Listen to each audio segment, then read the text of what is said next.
All right, well, our sermon passage this morning is from Mark 10, verses 46 through 42. It's a story about Bartimaeus. Have you ever felt desperate before? Have you ever felt desperate before? Desperate, despair, desperation.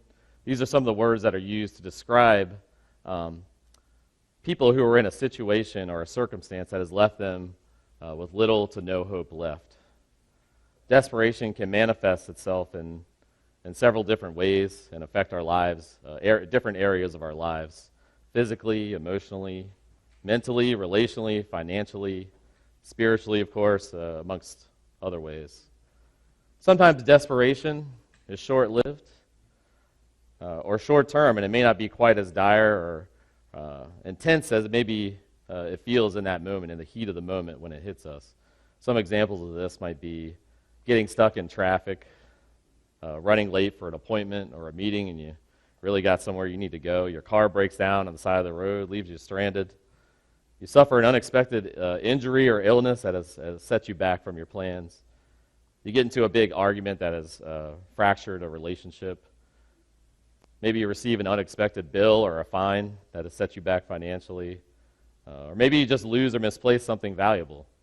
I know for me, one story that came to mind as I was thinking about this was, I don't know when it was, and I may not even want to say, but there was one Sunday morning I was scheduled to preach, and I was getting ready, and I was running a little bit behind schedule. I wasn't going to be late, but I wasn't going to be as early as I wanted either. So, time started to creep up on me. And as I came downstairs, I was going to get my keys and head on out the door. And when I went to look on the key rack, where my keys almost always are, they weren't there. And when I looked at the next couple of places, the counter and the kitchen table, the second options B and C, they weren't there either. And when this happens, I usually know that there's a pretty painful search that's going to occur after that. And sure enough, you get out of the shower. Sometimes when you're getting ready, you go somewhere, you're a little hot, and I was already a little bit hot. But at this point, I was running up the stairs, and I was running down the stairs, and I was pulling up the seat cushions, and I was looking under. And the panic started to set in, and all of a sudden, just this light sweat, I was sweating. I was full-on sweating. Yeah, I was the guy looking under the couch there for sure. Dogs are chasing me. If I run downstairs and look for something, they follow me. If I run up, they follow. They're always on my back, putting extra pressure on me, I feel like. But anyway, so I couldn't find my keys, and what happened? When you expect to find something, this is just a small example. You expect to find something, you don't find it. That fear, that uncertainty, that desperation starts to creep in up on you a little bit. And I started to think some thoughts, and I wasn't sure where else to look. And I remember sitting on my steps, and I was like, I'm going to have to call Chrissy and tell her I'm not going to be able to come to the service this morning, nor will I be able to preach. And some poor soul is going to have to come up here last second and figure something out. And on top of that, I'm thinking, will anybody be able to take me serious again after this? On the Sundays I preach, are they all going to be calling me the Saturday night before and be like, hey, make sure you find your keys tonight so you don't have to look for them in the morning? Pastor Alvin would definitely be one of those. All these thoughts started to come into my mind, and it was serious. It really was for me. I was reaching this point of desperation. I was losing hope. I didn't know what else I was going to do. Now that situation there, this isn't a life or death situation. It was serious, certainly serious for me in that moment. But of course, there are situations in life that leave us maybe in legitimate dire despair. Situations that are a bit more serious than that. Situations that could leave us desperate, that are longer lasting, long-term suffering, and things that really they test the depth and the quality of our faith. You might think about the refiner's fire, and some of these times are long times that we have to wait through and get through this or past this point of despair that we might come to. You might think about battling cancer, addiction, poverty, chronic pain. Maybe you lost a job, a loved one, suffering from a broken heart. There's so many different ways that this despair can start to creep up on us a little bit. I think about times in my own life. I think about things my mom and my dad have been through, my sister and Lacey. I think about people in our congregation. I know Anna's been through some things lately, and Laurie and Miss Fostich and Sarah and Donna and Jerry. I always think about Jerry as well. That was a very scary time that had some people feeling and wondering, when the uncertainty and the fear creeps in and desperation often follows close behind, and you get to that point and you're like, what else can we do? What can I do about this? Is there anything I can do?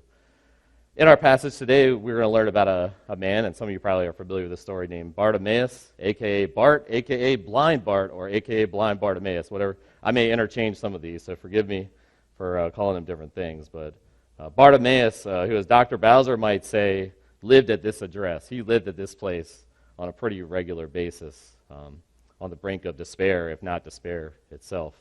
Until one day, he had an encounter with the Lord Jesus Christ that would completely change his life.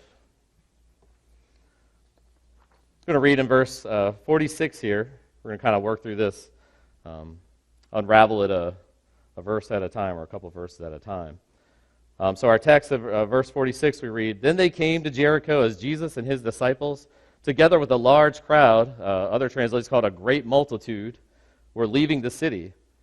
A blind man, Bartimaeus, which means son of Timaeus, was sitting by the roadside begging." And the bar before Timaeus just means, bar is an Aramaic word for son, so son of Timaeus.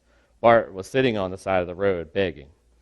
Now at this point, just to kind of lay the foundation for the story a little bit, we've got Jesus who, there's a couple of parallel accounts about this story here. There's one in Luke 18, and there's one in Matthew 20. I would ask you to resist the temptation to go turn there now, to stay with me. But there's a couple other accounts. Matthew's account actually talks about two blind men on the side of the road, but Luke and Mark focus on Bartimaeus, one man who's on the side of the road. Nonetheless, here's another situation that's interesting to me. In Luke 18, it says they were going to Jericho, and Marcus says they were leaving Jericho. Which one is it? Well, one potential solution for this is that the old abandoned Jericho was, in a sense, rebuilt by Herod to be a newer city that they call Jericho. So whatever the case, just to get those out of the way. In Mark's account, we see that they were, this one they were leaving the city. Sorry, let me get myself together here. I think I've confused myself. They were leaving the city in Mark's account. So Jericho is about 5 miles west of the Jordan. If you picture Israel in your mind, you've got the Jordan going down. It's about 5 miles west and about 15 miles northeast of Jerusalem. And ultimately, Jesus was making his last trip to Jerusalem, in which we know this was towards the end of his ministry, and he would ultimately end up being condemned and crucified at some point later in this week. He was heading there for the Passover feast, and this was his last trip through Jericho. Also during this time, or at this time, Jesus, of course, had a large following. He was with them. It was the 12, the great multitude that was following. Why were there so many people following? Well, that's obvious if you've read through the Gospels, that Christ was teaching and healing and prophesying and doing amazing things that were, making people want to follow him. To not only see what he was going to do next, but because they believed that he was the Messiah, he was the Christ. And therefore, several people were with him just because of that. Also, he had, not long before this, he had raised Lazarus from the dead. He had retreated off to the region of Perea, where he had done more healing and teaching, and he had drawn, as he usually did, a pretty good following behind him towards the Passover feast. Now, on the other side of this, we've got Bartimaeus on the side of the road. And if you were a beggar at that time, this was a very strategic place to be at this time, because there were several Jews making the pilgrimage to Jerusalem for the feast days. So no pious Jew wants to enter into Jerusalem without a clear conscience or in a pure heart. So if you're a man that's in need, then you can pretty much, or hopefully bank that they are going to show some generosity and some kindness to you on the side of the road if you're a man in need. So this was a good place to be. This isn't not to say that Bart didn't spend his day, each day on the side of the road. That could have been the case, but especially at this time, this was the place to be for Bartimaeus. And of course, as we know in Matthew's account, there was two men. There was probably several people that were on the side of the road that were begging for money. Now, as a blind man, Bartimaeus, of course, could not see, and likely wouldn't have been able to work. And he relied on the kindness and the charity of those who were passing through for survival.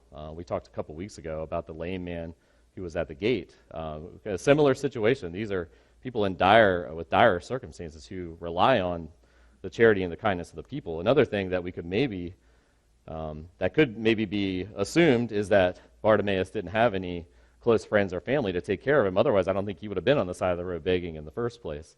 I started thinking a little bit about, our five senses are things we really, myself included, I think we take them for granted on a daily basis. They're just there, and we're thankful. And you don't really notice until you don't have them. And I know when my sight started to go, and I had to buy these things to wear all the time, I had a new respect for my sight that maybe I didn't have before. But, have you ever thought about, you ever tried to close your eyes and function normally for even just a couple minutes? It's a tough thing to do, and I'm sure there's some adjustment that comes with that, but there's no denying, what's lost when you lose your sight, and you can't rely on that anymore. So Bartimaeus was living this struggle, and on top of that, he was begging for money. He was likely poor. There was probably times when Bart was hungry and thirsty and didn't have what he needed. Maybe he was overlooked. He was probably lonely, neglected, maybe rejected by society. Maybe he was treated hostilely for not being able to care for himself or for being in a situation as a beggar. So all these things kind of come into play when I think about Bartimaeus and what his life might have looked like at that time. This maybe a state of desperation that he found himself in. He would have been one of the least of these. And Pastor Sonny, such a kind and sweetheart, is always talking about the least of these, and she talks about those at Cedar Lane, and she has such a heart for the elderly, because a lot of times, these people go in there and nobody goes to visit them for several days or months. Maybe nobody goes to visit them at all, and she has such a heart for those people. And anybody who finds themselves in these difficult circumstances, whatever point of life it is, it's sad. And there's the least of these, that story or that saying would come from Matthew 25:40, and this is when Jesus is talking to the 12 or the disciples, sharing a kingdom parable with them, and he's talking about how the king will separate people as the shepherd separates the sheep and the goats. And he tells some of them to enter, and some of them will not enter. But essentially what he's saying is that those who had loved their neighbor and shared compassion on them, he said, I tell you, whatever you did for one of the least of these brothers and sisters of mine, you did for me. And Bartimaeus would have certainly been one of the least of these. Have you ever felt this way before in your life, as if you were maybe one of the least of these? Now, Bart had likely, after many years being in this condition, we don't know if Bart was blind from birth. We don't know if he went blind at some point, but whatever the case, at this point he had likely accepted his fate. That he was a blind man, and he may be begging on the side of the road for the rest of his days. This might just be his lot in life. This might be what it looks like for him. Until one day, suddenly a new and an unexpected hope occurs for him. And something, or maybe someone, Luke's account sheds a little bit of additional light on the beginning of this part of the story, and I'm going to incorporate that here. In Luke 18:36, we read, when he, Bartimaeus, heard the crowd going by, he asked what was happening. Excuse me. Now, Bartimaeus could sense that something was happening. He's sitting there. He can't see, but he can hear several footsteps going by, maybe some animals and chattering and things like that. He knows there's a buzz in the air. There's something happening here, and he wants to know what it's all about or who it's all about. What's all the fuss about here? So he asks, what's going on here? And Luke 18:37 says they told him, Jesus of Nazareth is passing by.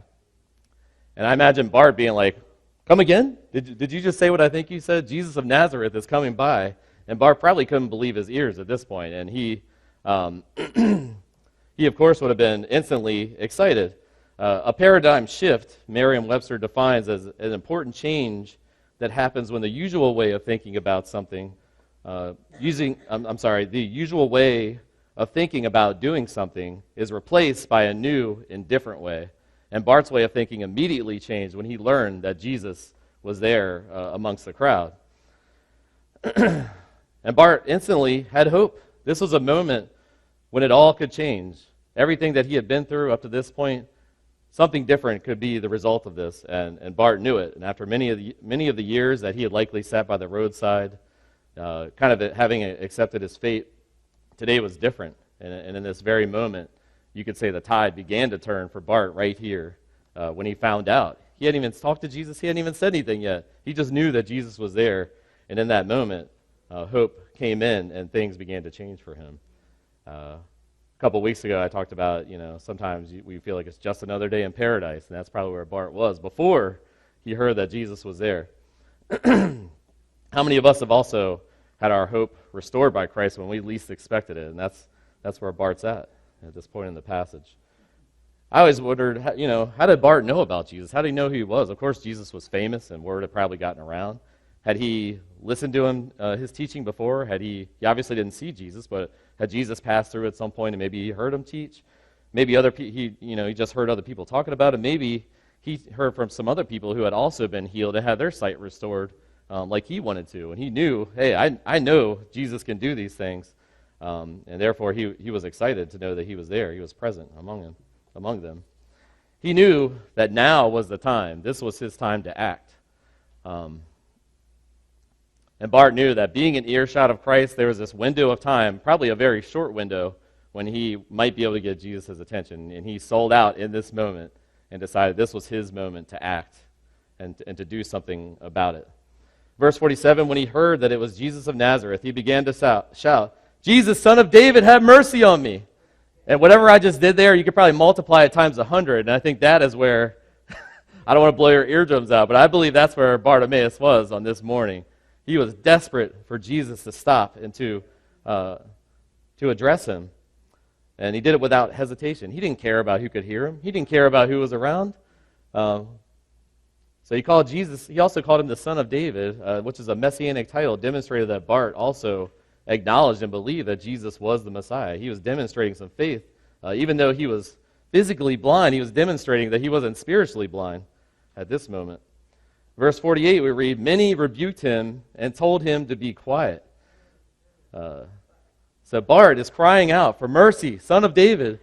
And some amongst the crowd were hard-hearted and were throwing out some angry rebukes at Bartimaeus. Who are these people? And why were they doing that? That's pretty amazing. Well, for one, I was imagining, well, maybe they were startled. You ever had a time where you were just kind of chilling? This happens to me all the time at home with our dogs. I'm just kind of in, vegging out or reading or watching, whatever. And all of a sudden, the dogs start barking and going insane, and it almost makes me jump out of my skin. And, I love the dogs, but I get really frustrated with them sometimes. I'm just like, man, will you shut up? So I imagine maybe there were some people who just were startled. Bart was loud, and he was fiery, and he was trying to get Jesus' attention. Maybe it scared him, and they were like, hey, man, be quiet, Maybe there were some others who were like, who's this guy think he is? Sit down, man. You don't know your place. They may have looked at him as just being obnoxious and ill-mannered. Hey, this guy's a nobody. He's an outcast. He's an idiot. He's a man of low social status who maybe they considered to be unworthy of Jesus' time, let alone their own. So there might have been some of that too. There might have just been a mix of this. But nonetheless, the people were rebuking Christ, and the irony is that these were the same ones who were following Christ. In the passage before this, in Mark 10:43 through 45, Jesus was telling his disciples, James and John, the sons of Zebedee, were talking about, hey, when you come into your kingdom, maybe you have one of us sit at the right and the left. Can we be at your side? And he's like, well, I don't think you know what you're asking for. Can you drink this cup that I'm about to drink? And he's like, well, actually, you will drink the cup, but it's not for me to decide. That's for the Father to decide, who sits at my right and left. But he continues on. He said, whoever wants to become great among you must also be your servant. And whoever wants to be first must be a slave of all. For even the Son of Man did not come to be served, but to serve, and to give his life as a ransom for many. And at this point, so we know some of the disciples should have known that, but it doesn't seem like they knew that. It didn't seem like they internalized that message if they were the same ones that were rebuking Bartimaeus at this point. And at this point, Bartimaeus, he's getting yelled at, he's getting rebuked. People are telling him to sit down and be quiet, maybe know your place. And he could have given up, he could have lost heart. He could have just closed his mouth and hung his head in shame and disappointment. He could have thrown in the towel and just said, forget it. He could have conceded defeat and told himself and said, what a fool I am. This will always be my lot in life. Who am I kidding? Jesus probably doesn't hear me. He probably doesn't care about a blind beggar like me sitting on the side of the road. Many of us have been in this place before, if we're being honest, I think.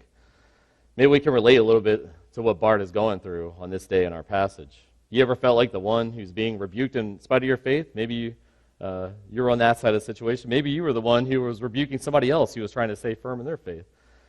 Have you ever let the naysayers and the hard-hearted or the critics snuff out your hope and faith and silence you? You ever been in this place before, spiritually broken? Maybe you're in that place right now. And if you can relate to what Bart is going through and may have been thinking at this point, I want you to take note of Bart's response and what happens next. So Bart didn't quit. He didn't quit. No, instead, he shouted all the more. And he said, should I get louder? Son of David, have mercy on me, he said. That might have been two times. 2 times louder. I'm not going to go. Oh, it's a good picture. Yeah, that's how you think about little kids. When a child wants something bad enough, they're going to make sure they get their parents' attention. And they're going to say things multiple times. They're going to say their parents' name multiple times as well. In fact, I just heard it the other day. Candle's going, Mom, Mom, Mommy, Mommy. I was like, dude, just go talk to her already, you know? She obviously doesn't hear you.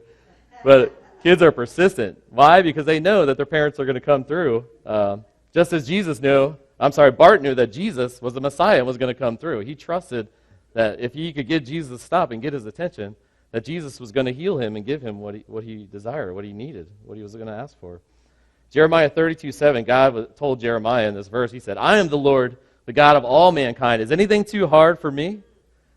Maybe that verse right there came to mind for Bart. He knew that nothing was too hard for the Lord.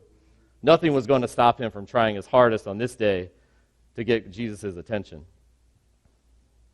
There was no amount of rebuke, there was no amount of shaming, or any of those things that were going to stop Bartimaeus from calling out to the Lord.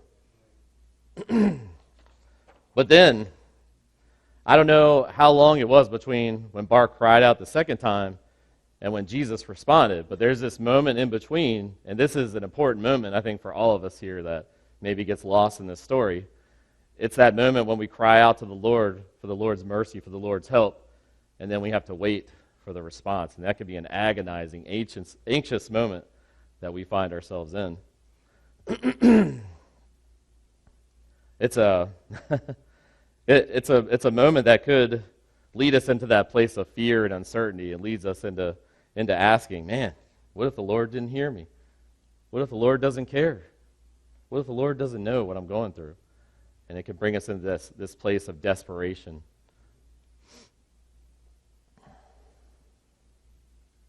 It's the silence. It's the crossroads between faith and desperation that we find ourselves at. And we have to decide which way we're going to go. Ultimately, the choice is ours. The choice is ours how we respond in these moments between bold, persistent, enduring faith and feeble and fearful and restless doubt. We all have to make this choice when we come to this point in between when we cry out and in between when we get our answer. Sometimes it doesn't happen as fast as we'd like it to and the way we'd like it to. And this is where we have to just trust the Lord.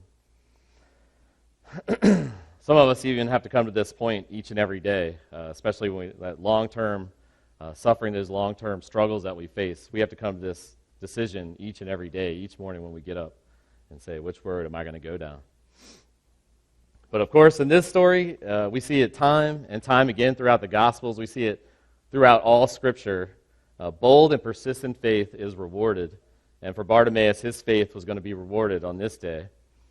Thankfully, for all of us, Jesus isn't afraid of he's not afraid of not being popular. He's not afraid of upsetting the hard-hearted. He's not afraid of upsetting the cultural and traditional norms for the sake of putting God's glory and His love and His goodness and His power on full display for everybody. We know God resists the proud, but it shows grace to the humble, and Bart was humble. And in verse 49, we read, Jesus stopped, and He said, call the man over to me.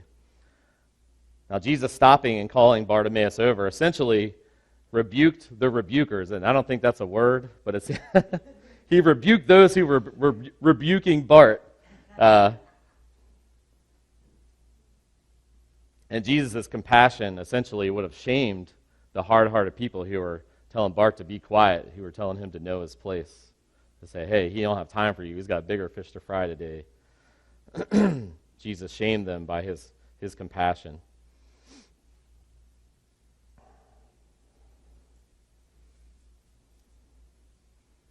This moment could also serve to shame us for the times where maybe we've been hard-hearted as well. So they called, continuing in verse 49, they called the blind man, and they told him, cheer up, on your feet, he's calling you. In other words, it's your lucky day, pal. It's time to take heart, take courage. Cheer up, get up on your feet, and go to him right now. And I don't know if you guys have seen The Price is Right, but man, I used to watch that during the summer when I was home from school, pretty much every day at about noon. I think it came on from 11 to noon. And I'm pretty convinced that there were some people that when they were called up and say, come on down, they would jump up. And they probably hadn't ran in 20 years, but they would get up and bust their way out the aisle and come running down. I was watching some videos, and one lady bit it halfway down the aisle. She popped right, she was like a running back, She almost went down, and she got back up and just kept on going. There was nothing that was going to stop her from getting down there, And they go up just as fast to go up and kiss Bob Barker when they got called up on stage. But the point is, Bartimaeus was probably this fired up when they told him, hey, he heard you. In other words, in a sense, your prayer has been answered here. Not completely yet, but your hope, your faith has been rewarded. You cried out, you've been rebuked, and he is calling you over. He has stopped for you. In Matthew 20:34, it talks about the two blind men, but essentially it says Jesus had compassion on him. I'm sorry, I'm getting ahead of myself here. Let me back up. Sorry. When he gets to Jesus in verse 51, Jesus says, what do you want me to do for you? And of course you might be thinking, duh, like he's blind, he probably wants to see. But Jesus knew, and Bart knew what he wanted. And sometimes we have to ask ourselves, do we know what we're really asking for? Jesus knows the desires of our hearts, we know that. But do our desires, do our motives align with his? And that's a question that we often want to consider when we bring our prayers and our petitions to him. What if he does heal us? What if he does bless us? What if he does bring resolution to this problem that we're praying about? What are our intentions after that? What are we going to do then? James chapter 4, verses 2 through 3, kind of a different context, but James says, he's telling the people, because of their greed and their sinful desires, he says, you do not have because you do not ask God. And when you do ask, you do not receive because you ask with the wrong motives, that you may spend what you get on your pleasures. And it leads, it may lead you to wonder, what is Bart? All right, you're going to get your sight. What are you going to do after that? What's your intentions? And we're soon going to find out what Bart's intentions were. In verse 51, we continue on. The blind man said, Rabbi, Lord, Master, I want to see. In Matthew 20:34, we read, Jesus had compassion on him, and he touched his eyes. And we know that, as we read before, Jesus came to serve, and here's a prime example where Jesus could have just said, I'm sorry, man, I don't have time for that. Maybe you heard Bart, and he said, I got to get to Jerusalem. I got some big things going on here. I don't have time for this right now. He could have just said, I don't have bigger fish to fry. But he didn't, and he won't for you either. He'll stop for you as well. And it's important to remember that. Unlike those who have rebuked Bart and told him to put a lid on it, Jesus stopped, Jesus heard, Jesus cared, Jesus felt compassion for Bart. That is the Lord our God. That is who he is. Our God is love. He is rich in mercy. He is filled with compassion. He is mighty to save. Verse 52, Jesus said, Go, your faith has healed you. And Luke, once again, sheds a little more light on this, said, Immediately he received his sight and he followed Jesus, praising God. When all the people saw it, they also praised God. And Jesus rewarded Bart's bold, persistent faith, and he healed him by restoring his sight. To heal is to make whole again, to save, to restore to health, to repair, to renew, to regenerate. And Jesus, at one point, John the Baptist was like, hey, is this really the Messiah? And Jesus said, go tell John, the blind receive sight, the lame walk, the lepers are cleansed, the deaf hear, the dead are raised, and the good news is preached to the poor. Jesus he doesn't only make us physically whole and healed, but he can also do so spiritually. Those who will turn from their sin and trust in Christ's atoning sacrifice on the cross and his resurrection are also healed spiritually, transformed and regenerated by the Holy Spirit. And now we find out what Bart's intentions were.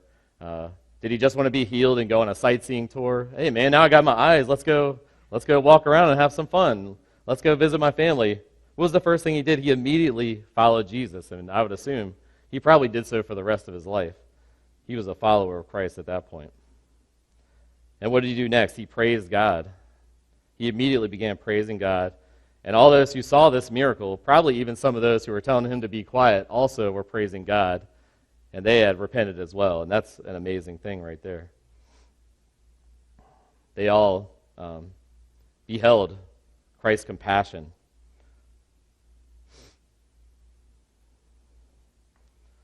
A blind man who had nothing, he had more spiritual sight than many of the others who were present on that day. You might recall the lyrics to Amazing Grace. Amazing grace, how sweet the sound that saved a wretch like me. I once was lost, but now I'm found. I was blind, but now I see. My spiritual eyes have been opened. I hope that you will be encouraged and will be strengthened in your faith and hope hearing how Jesus healed Bartimaeus today.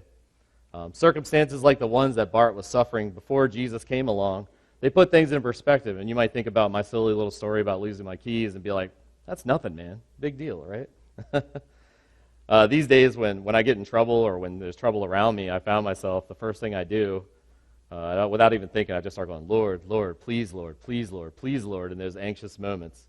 And I know the Lord is there, and I know He hears, and I know He cares. And I found my keys that morning. A thought came into my mind, and I was like, what's that? Where were they? Well, a thought popped into my head that I certainly wasn't smart enough to think before that, I guess, that maybe they were in the laundry in one of my pants that I worn a day or two before. That might seem obvious to you. It wasn't to me at that moment. I was kind of caught in my in tunnel vision there, and I ran upstairs, and I looked in the laundry pile and shuffled through. Sure enough, they were in one of my pants, and I went to church, and everything was great. Crisis averted. Praise the Lord. The Lord had I called on the Lord for mercy, and He had mercy on me in that morning. But not only that, but there's so many other times I can think about in my life, and I hope you can too, when we cried out to the Lord for mercy, not in just those little anxious moments, but the big moments in our lives. And the people in your lives. You look around, I look in this congregation, and everybody here has had moments of trials and tribulations, and they've cried out for mercy, and the Lord has brought them through so many times, time and time again. We see the evidence of it, and we have to keep those things in our mind and remember those things when things get hard again, that we'll have confidence in the Lord when they come up again, because we know that they certainly will. So unlike Bartimaeus, who had this small window of time to get Jesus' attention, it was now or never. It was a desperate cry out for mercy to the Son of David. And unlike that, we know that Christ sits eternally at the right hand of the Father in His kingdom. He's interceding for us here. When we cry out, there's no, I have to do it right now. He's there. He hears us. He knows. He cares. He has compassion on you. And you have to know that and trust in that when you cry out to Him.